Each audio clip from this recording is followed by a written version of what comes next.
Welcome to the Sunday special on Top Med Talk. It's a potpourri of our favourite longer pieces, ideal for downloading and enjoying when you have a little bit more time. Top Med Talk. Thank you very much, Monty. So we're going to flip back across the Atlantic now from a UK perspective back to the US. It's a great pleasure to introduce Lee Fleisher. He's the Chair and Dripps Professor of Anesthesia at Penn. He'll be familiar to many of you from his role in contributing to and indeed chairing many of the cardiac risk guidelines, and also has a particular interest in health economics, and I think that's going to be the focus of the presentation today. Thank you. It's a privilege to be here. It's sort of ironic that Saul talked about the patient and I talk about the money. So for those who know us, I usually talk about the patient, he usually talks about the money. And I'm going to put the money in an interesting context because I'm going to talk about a lot of the policy implications, and I've worked on many of these at the National Quality Forum and with CMS, and talk about how we can think about it as we go forward in perioperative medicine. Some of you have seen me debate Zev Kane around the perioperative surgical home. The problem, in my mind, was we started with the money. We started with this is where we actually see healthcare going, and given that it's all about the bundle, let's see how much we can get in the bundle.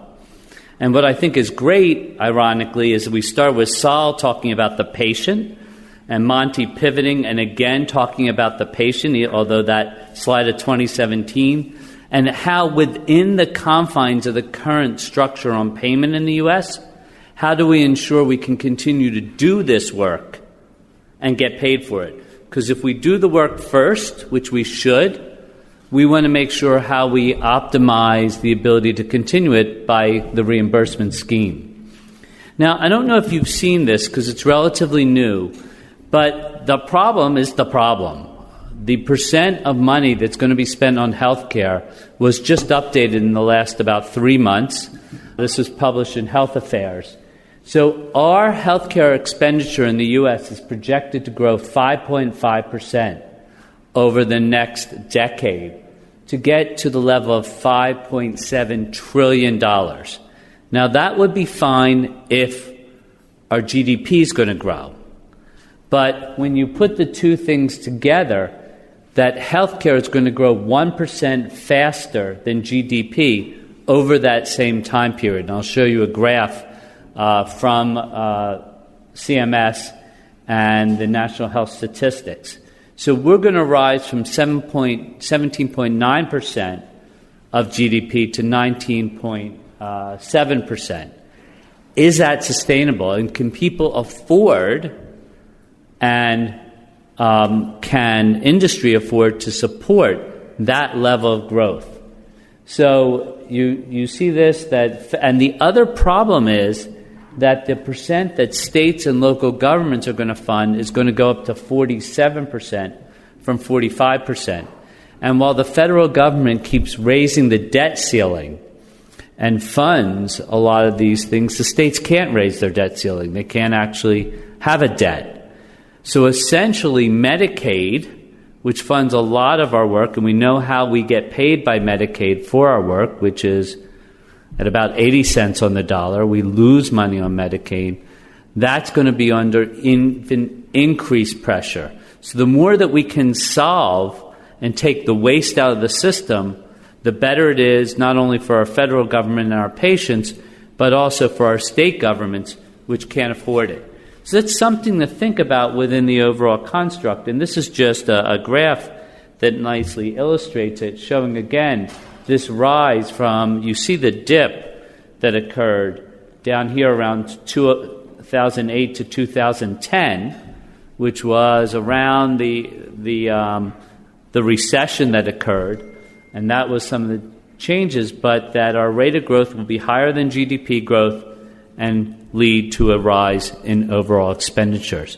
In fact, if you look, there was a paper written by Uwe Reinhardt, who passed away in the last 6 months and who wrote the original paper with Jerry Anderson, my mentor at Johns Hopkins, that it's about the price is stupid in the U.S.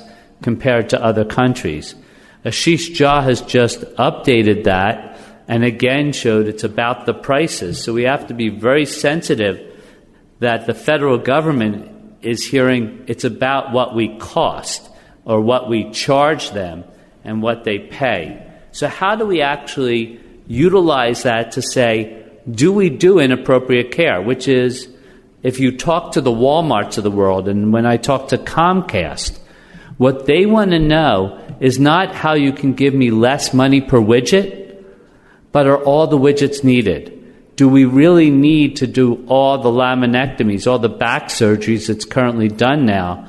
And that's why they're developing programs with places like Virginia Mason of second opinions that can we actually say, and Monty, I think you nicely said it, can we say, is this procedure going to lead to a better quality of life for the individual? And that's what Walmart, that's what Comcast, that's what these major centers believe a great center of excellence does. That's their definition, which is not our definition. Our definition is we're special. So again, this is just the other thing, that this is still going to be driven by private insurance. The negative is you will see that the projection was that the number of uninsureds will go up in 2026. We're going in the wrong direction compared to the rest of the world, but it'll still be driven. 201 million people will have private insurance. So when you think about it, and these slides were shared to me by Patrick Conway. He unfortunately left CMS. There is not many people left at CMS who actually understand fully the extent to which to pivot for Medicare. Kate, that some of the leads out of CMMI, they're just getting a new head. But this idea from going from producer-centered, incentive for volume, unsustainable, fragmented care, and really this is all about defragmenting care. That's the thing that you can make a huge contribution towards, to that incentive for outcomes, patient-centered, sustainable care. And I'll talk about some of these systems and how, as you develop some of the things that they really have done at Duke, that they have already done at the UK, where should you go to talk about that you may get the resources to do it? That's what I think this lecture's about. Now, the other thing that's really interesting is how much we spend on social services. And I will give you my bias. My hope is we get to more population health, because I think that is the thing that will lead to better outcomes. That in the U.S., you can see that our total expenditures on health care and social services is not that different than the rest of the world. We're actually equal to about the rest of the world, or we're in the middle of the pack. The thing is, we've flipped it. We pay for care. We don't pay for health. And if you were responsible for a population, if, for example, you're Boston Children's, I was just talking, my cousin actually is the chair of pediatrics up there, and they have a Medicaid ACO, and they're now responsible for taking care of these kids.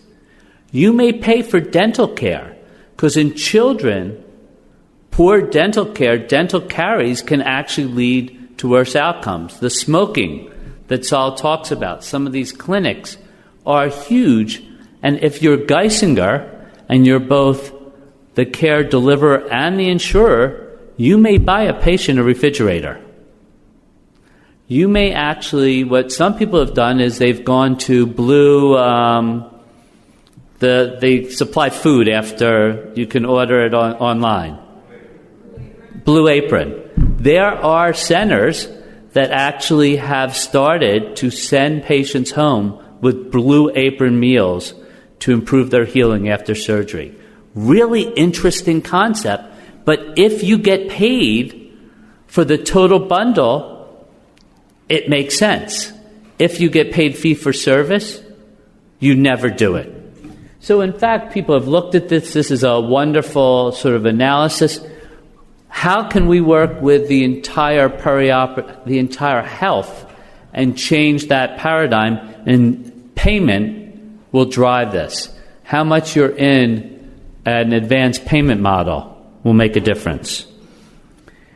This is the idea of how we'll be paid, because that's how it was asked for. This is the payment to provider, no link to value.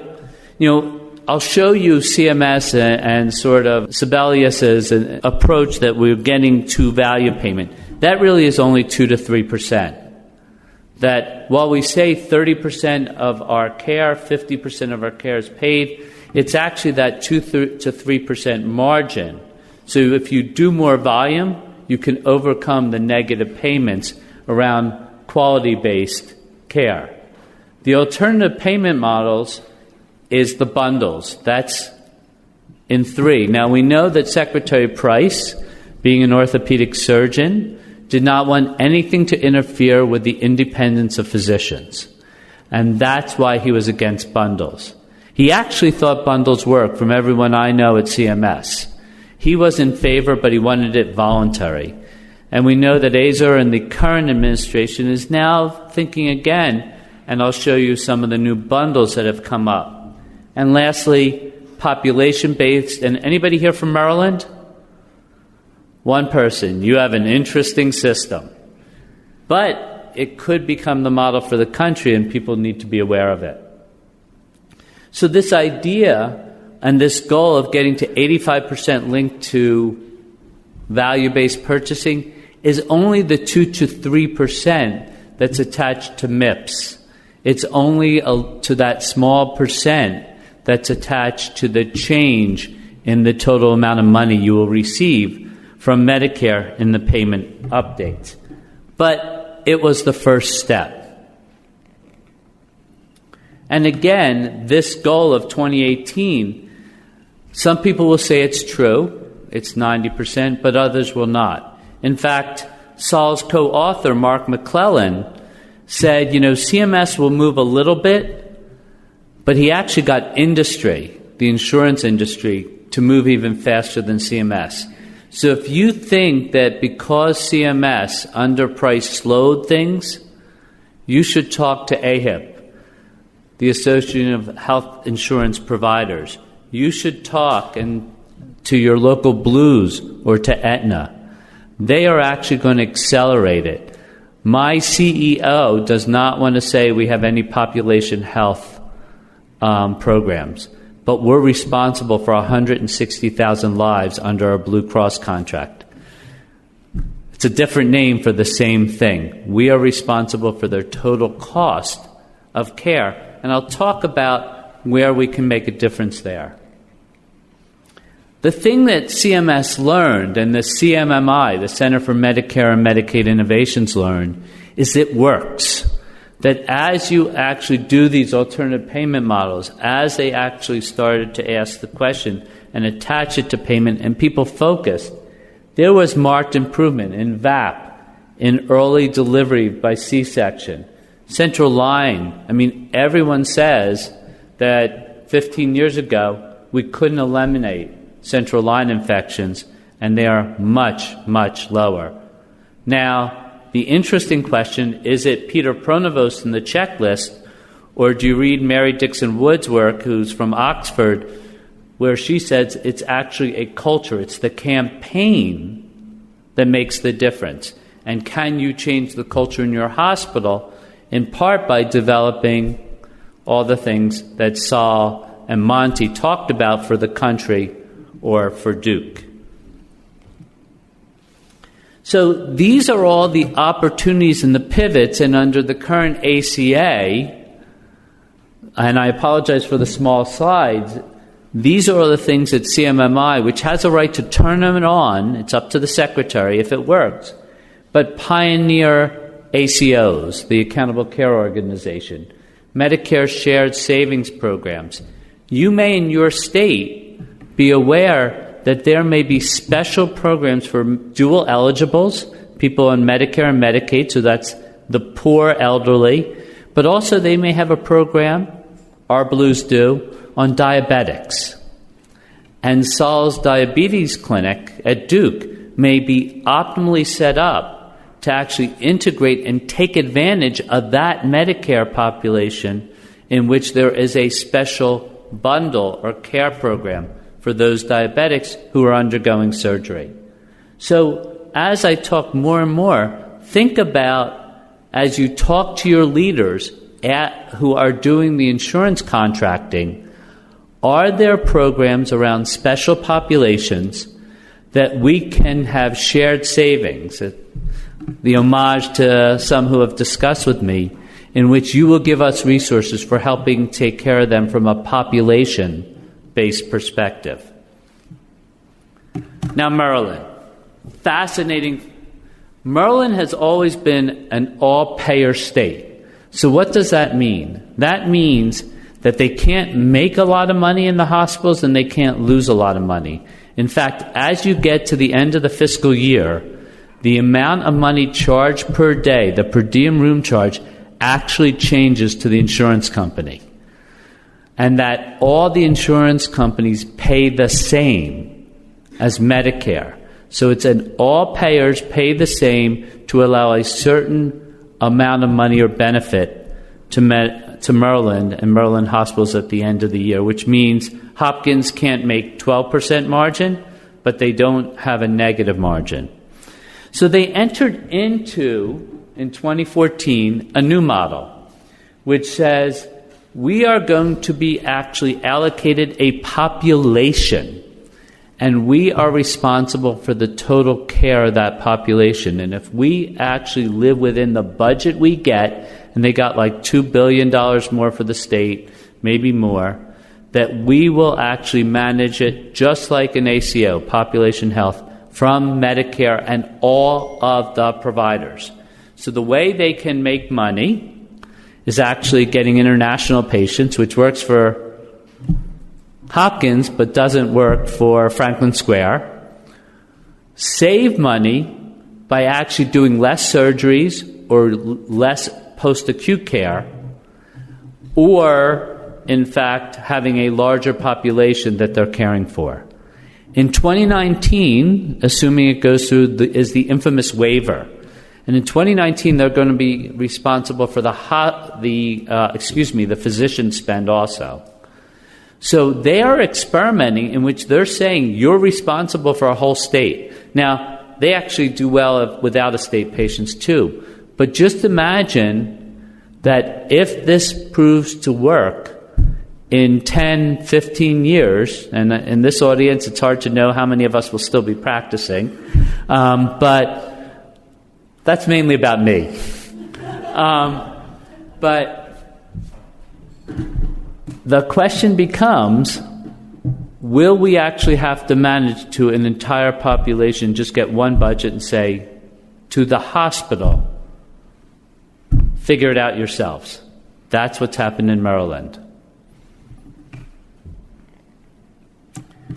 Now, we know that they had for hips and knees the BPCI, the bundled payment for care improvement. There were 4 models. One of the biggest problems is that it was retrospective payment. They actually saw how much you spent and went backwards and took money away or paid you more. That post-acute care, and I'll talk about MedPAC, and MedPAC is the Medicare Payment Advisory Committee. It's actually the commission that advises Congress on payment policy, has said post-acute care is the real problem. If you were to look at it, that hospitals, and I'm sure you know, your hospitals are making anywhere from a small loss to 4 to 5% margin if you're doing incredibly well. Well, acute care, post-acute care, they're making 15% because there are no bundles. There are no DRGs. They get paid on a per diem basis still. So the best place for you to look if you're going to try to control the entire perioperative process and take money out of the system is look at that post-acute care and decide if patients really need it. In fact, one of the things that I've suggested to our managed care contracting committee is that we get new contracts in which patients go to the care providers that we say, or they have to pay more if they go outside of our network. Novel idea. It's actually forcing a change in how we contract. But the issue is that there's such wide variability in cost, in utilization, in readmissions from post-acute care, it's a huge place that we can make great movement from a patient care perspective and financial. In fact, when they did this, there was a paper, Patrick Conway, the former acting administrator and chief medical officer of CMS, said that in the first 7 quarters, compared to matched institutions, it saved money with no decline in quality, and really said this is the way to go. Now, CMS just this year, on the 9th of January, released what is the next generation of the bundled care. It's the new payment model to improve quality, coordination, and cost effectiveness, i.e. it's going to save us money because it's CMS. And these are all the new places that you can have bundles. So it's not just about hips and knees. It actually includes double joints, cabbages, major bowel procedures, and you can opt in to any of these programs. So it'll be interesting to see over the course, and you want to be engaged with your hospital leadership to say, what are we going to be involved in, which of these bundles? It even includes, looking down here at the bottom, outpatient, back and neck. Now, the interesting thing about that is, are people familiar with the 2-midnight rule? So if you actually do not stay 2 days in the hospital, 2 midnights, they don't pay you as an inpatient, they pay you as an outpatient. So we're having discussions with CMS now to say that won't allow us to innovate around getting to 1 day length of stays. Because effectively, and your hospitals, I bet, are no different than mine, are saying, keep people in the hospital 1 more day so that we don't worry about being paid as an outpatient. Because if they're on the outpatient list, they can be there. But we have to go in, and I urge you to try to help your administrators to say, we can get down to 1 day, but outpatient doesn't make sense. Let's try to fix this. So, as I said, I'm very intrigued by ACOs. Can we get to a population health-based environment? This idea that we're going to for health, not health care, that post-acute alignment, all the preoperative. I mean, if Saul sees somebody, if at Duke you go into a clinic, you don't need surgery, but your diabetes is under better control, that's a win-win all around. More appropriate care and a healthier patient. That's what we have to focus on because of that coordination. And who should pay for that? We should find out where in the contracts they actually save money and look for that contribution margin. This is just all the ACOs in the country. This is the Medicare ACOs. There are actually ACOs with private insurers.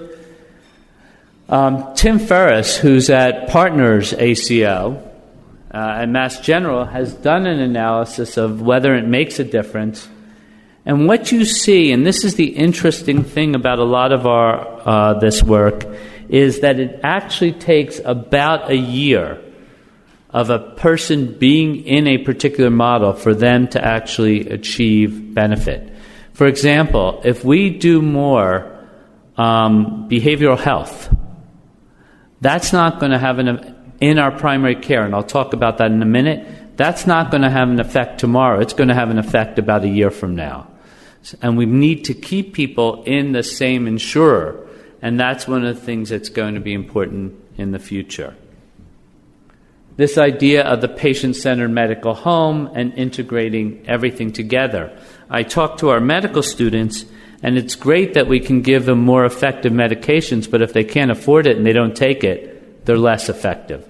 When effectiveness is just not a randomized trial, it's a real-world ask of what happens when they go home, and that includes prehabilitation, that includes post-discharge exercise. So CPC Plus is a very important program. It's actually around the patient-centered medical home. It's the idea of an integration of all payers in an area, and they say, which is important in this payment redesign components in the bottom, that we're going to pay you an extra per beneficiary per month. So if you ever hear someone say PBPM, that's per beneficiary per month. So they give us more money up front with the hope, it's about $2 per month with the per beneficiary, with the hope that we will actually save money downstream. Now, if we do, there's performance-based incentive payments in this CPC Plus. And there's also additional payment redesign. But one of the things that we've done is we've put in our center behavioral social workers. Because think about it. One of the biggest expenditures today is around pain, back pain, opiate abuse. Who better than to be involved is us? And wouldn't it be novel if actually we use behavioral health, which usually is paid for in a different mechanism, and therefore the social workers, so it's not a charge, but behavioral health to reduce those costs. So, as you may remember, there was the doc fix, the need to fix the fact that Medicare had this strange formula that you had to get a cut. It went down to 21%. If we didn't fix it, doctors' fees, we already get paid very low by Medicare. So they went to this idea of MACRA, this idea of sustainable growth, and that they changed it and instead said, you need to get to MIPS. We're going to rate you on quality, resource use, and clinical practice advancement. We're going to rate you by your Social Security number.